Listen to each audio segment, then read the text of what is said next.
Hello, VCers. It's Matt on a Sunday night. Hope everybody is doing great. And I wanted to check in to do a response to a contest that's going around by a member named Aug71. Hope I'm pronouncing that right. AUG71. Member who I was not familiar with, but I saw some responses from Adam Lee and Brandon, Mr. Hall of Fame, and Robert Z did a response to his contest.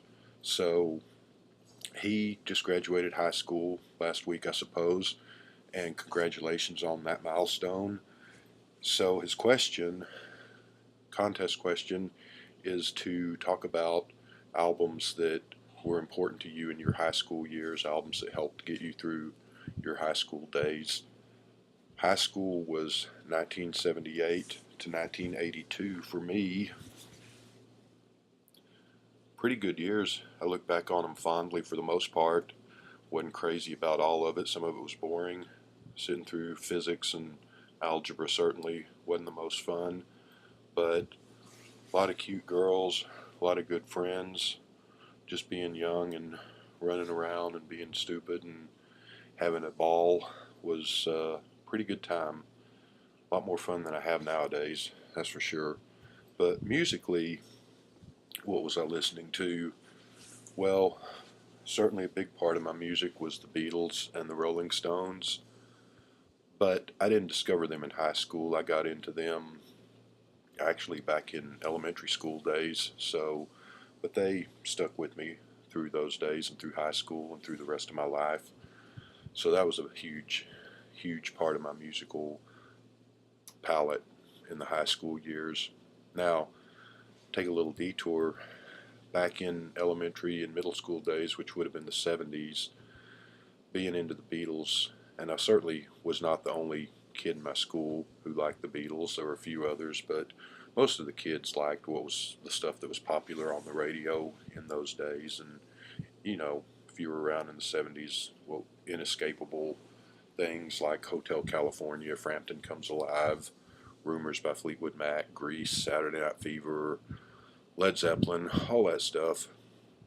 I was never, still not, a huge fan of 70s music as far as what was popular on the radio, with exceptions. I mean, there are some things that I like then and like now, and there's a lot of great music from the 70s that I heard about at the time, but didn't really hear till after the fact, till into the 80s and 90s, just because I was a kid in the 70s, so I didn't have any money to be out buying albums, and a lot of the stuff that didn't get played on the radio, the great music. But anyway, being a Beatles fan in the mid to late 70s was not the coolest thing in the world at that time.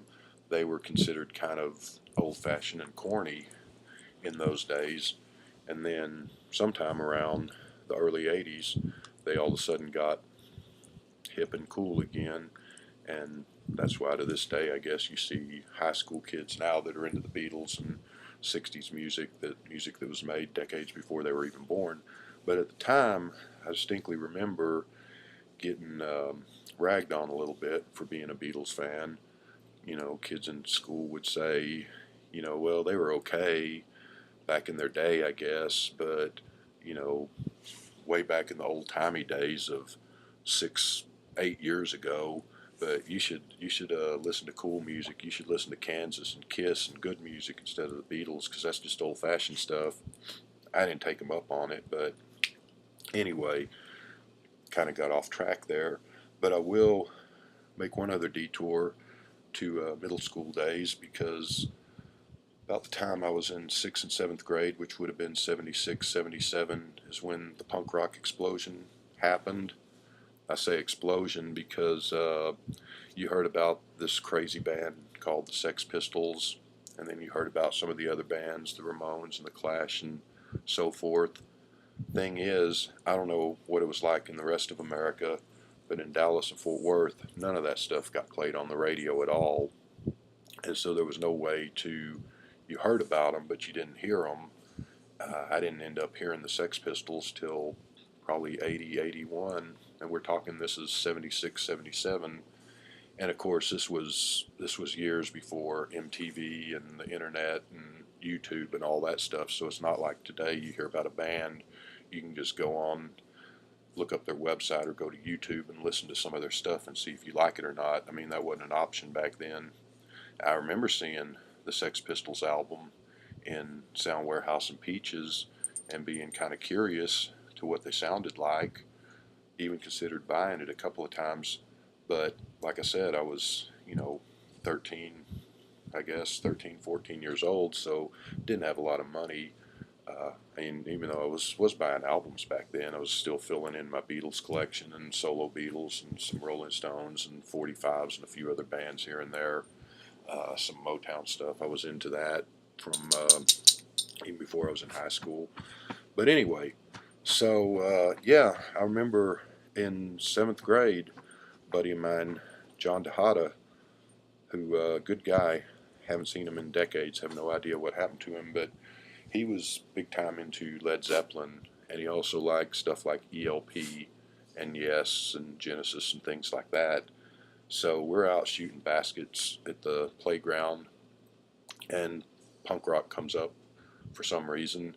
He's, that stuff sucks. I hate that music. And I'm like, well, yeah, I don't know. I've never heard it. So what does it sound like? I don't know. I haven't never heard it either, but it sucks, which I thought was kind of interesting that this music that you haven't heard is no good.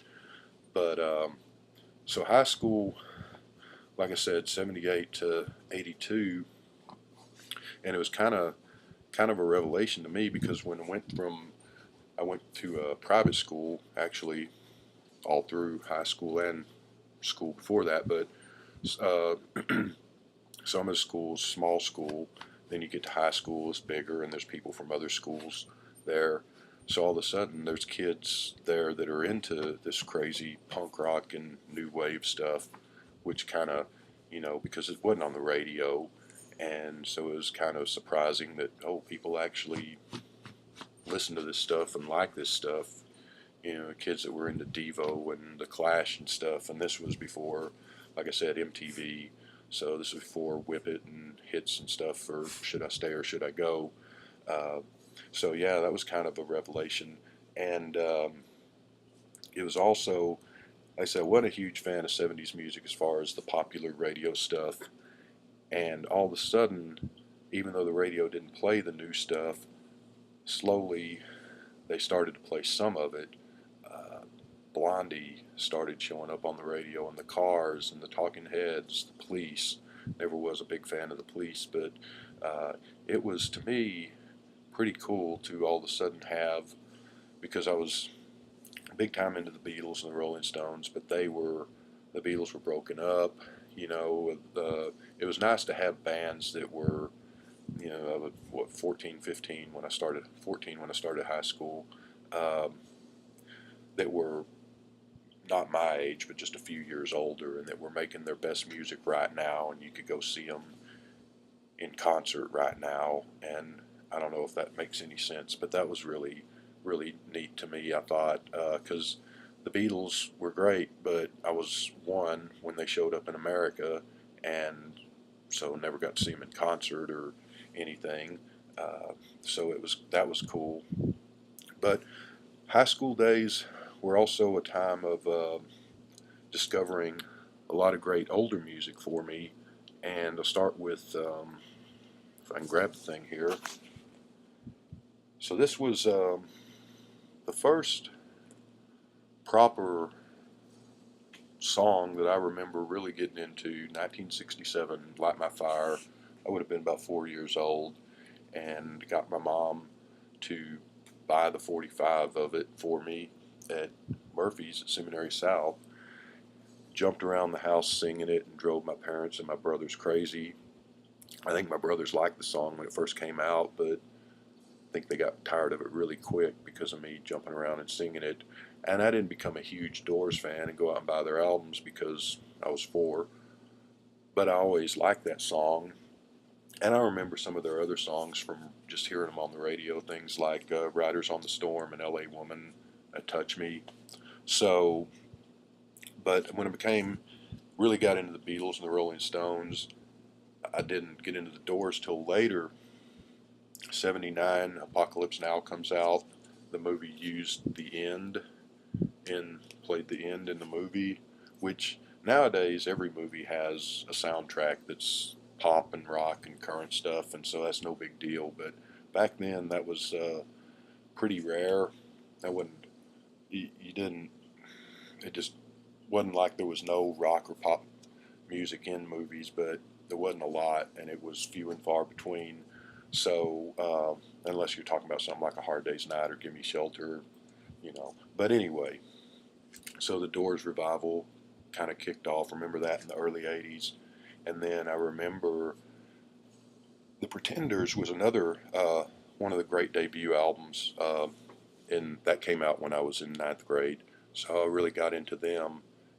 Listened to that, played the dog out of that. Remember walking into Record Town in Fort Worth, and the new issue of Rolling Stone was on the stands, and it had Chrissie Hynde on the cover, and this was when the Pretenders' first album came out. So I wanted to grab it to read about that, read about the Pretenders, but they also had excerpts from the then new book, No One Here Gets Out Alive, about Jim Morrison. So I read the excerpt and ran out and bought the book. And again, there weren't a whole lot of rock and roll books around in the days. There were Beatle books, but there really weren't even that many of them. And it was even more rare to see books about other bands. So wasn't like every band has 100 books on them nowadays, and you go on Amazon and find anything and everything. But so that really got me into the Doors, and I started buying their records, even though I had remembered Light My Fire and stuff from being younger. So I really got into the Doors and the whole Doors revival stuff of '80, '81. Some of y'all might remember that. So that was a big thing in my high school years. I remember a girl, Brenda Strong, really cute girl. I had a Doors t-shirt, and she liked it, and I liked her. So anyway, another one that I got into, The Who. Now, I knew of them, had heard of them, but I didn't really know much about them till about '78. I had heard Squeezebox. I remember that getting played when that came out in '75. That was kind of a hit on the radio. Didn't like that song much, still don't. I remember Pinball Wizard showing up on the radio quite a bit. I remember '75, I would have been like 12, like in 11 or 12, and probably fifth grade. Tommy, the movie, came out. I didn't see it at the time. I saw it years later. But so I didn't really know much about the Who other than I'd heard of them, and somewhere I heard that they're a band that smashes up their instruments. But '78, the album Who Are You came out. That got a lot of airplay. The title song, I like that song. So, and I didn't like Squeezebox, and I never really have liked Pinball Wizard, which might be, uh, you know, scandalous to say, but there it is. It's not a bad song. I just, you know. So I liked Who Are You, and then Keith Moon died, who I'd never heard of till he died, and read all these things about Keith Moon. But round about that time, I heard My Generation on the radio out of nowhere. Never heard it before, and I thought, holy shit, this I like. You know, I knew they were around back in the '60s, but I just never heard that stuff. So I'd never heard that song, and I just went over the moon for that. And you know, what was I, 14, I guess? So I went and I bought. This was the first, and I don't have it on vinyl anymore. This was the first Who album I ever bought. I think I bought the single for Who Are You before that, because this has Pinball Wizard. I mean, this has My Generation on there, but it's not the studio version. It's a 15-minute, you know, stretched out jam version.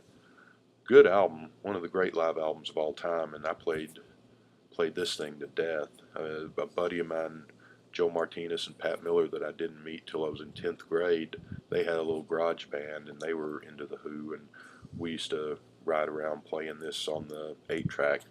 So a lot of good memories of that.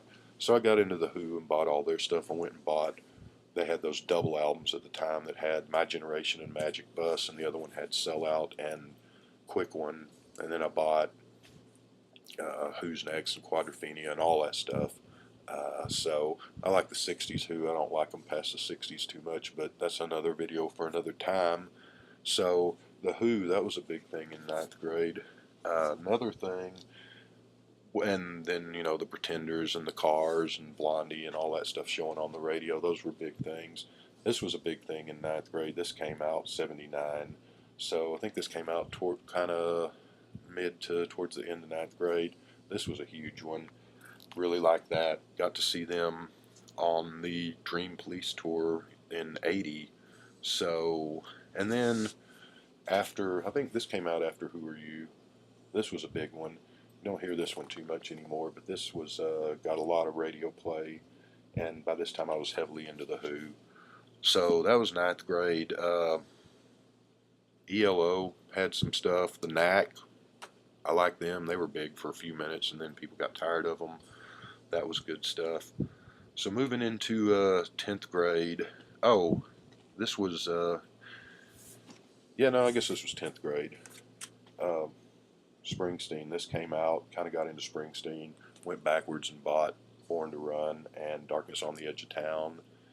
Had heard of him and knew of him and had heard the song Born to Run, but didn't really know him that much. So I got into Springsteen, and that would have been 10th grade.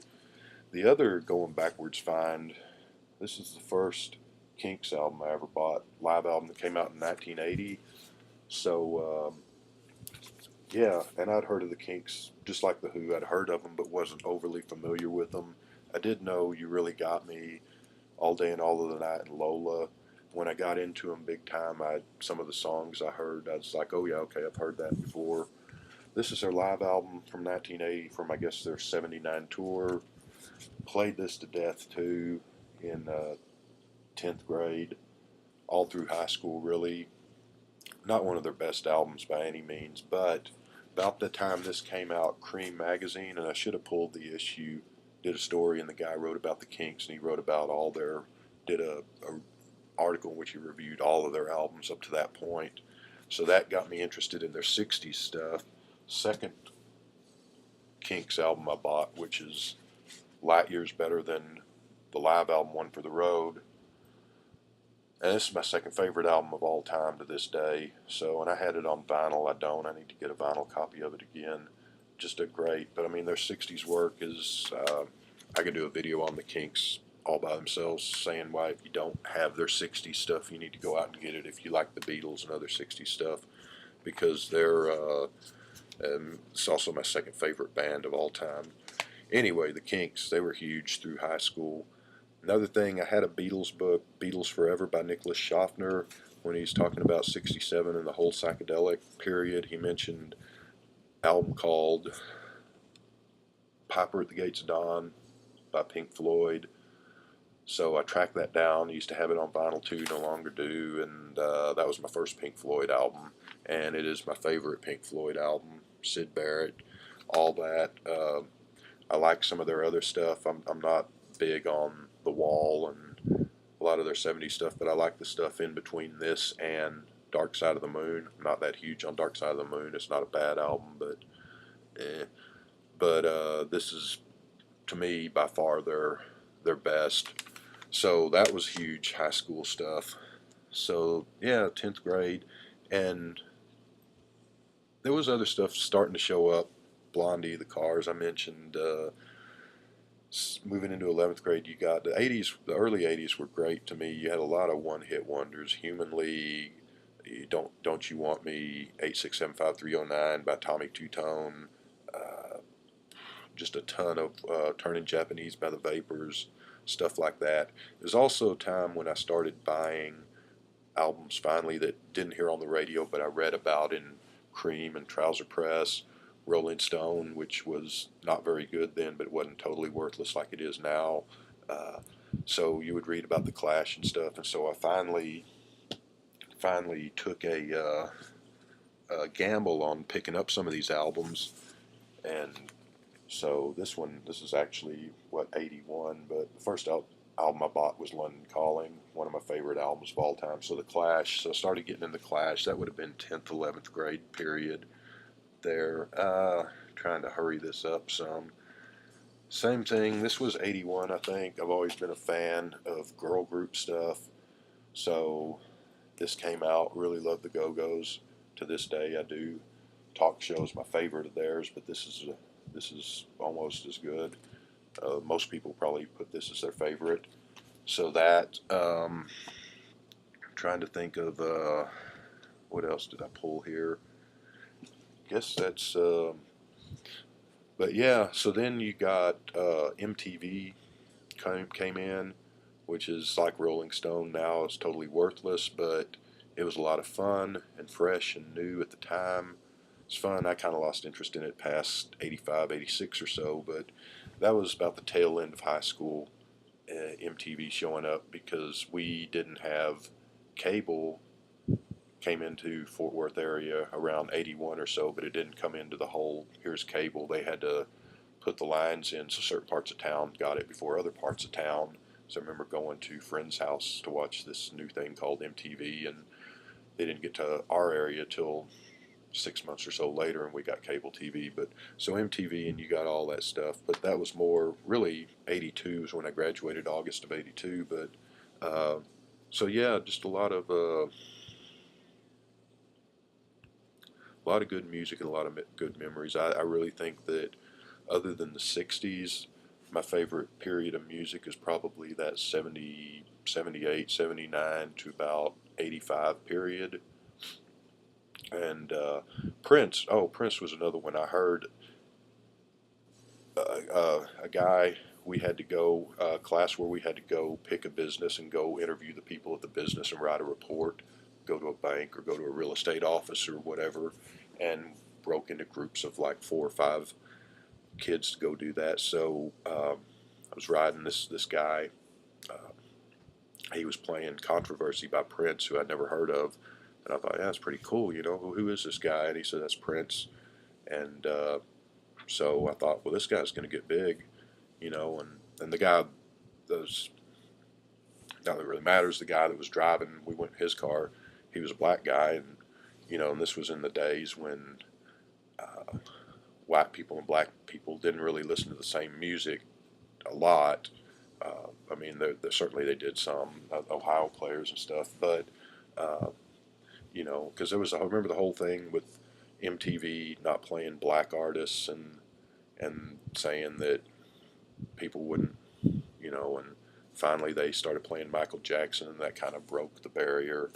But anyway, so Prince, I was saying this is going to be big, and kind of forgot about him after that. But then really got into Prince really after high school. Was 82 was 1999. I was already in high school in Purple Rain, and I am rambling here, so I'm going to wrap this up. But yeah, a lot of great albums in high school as a really good period of music to be alive in and be young in.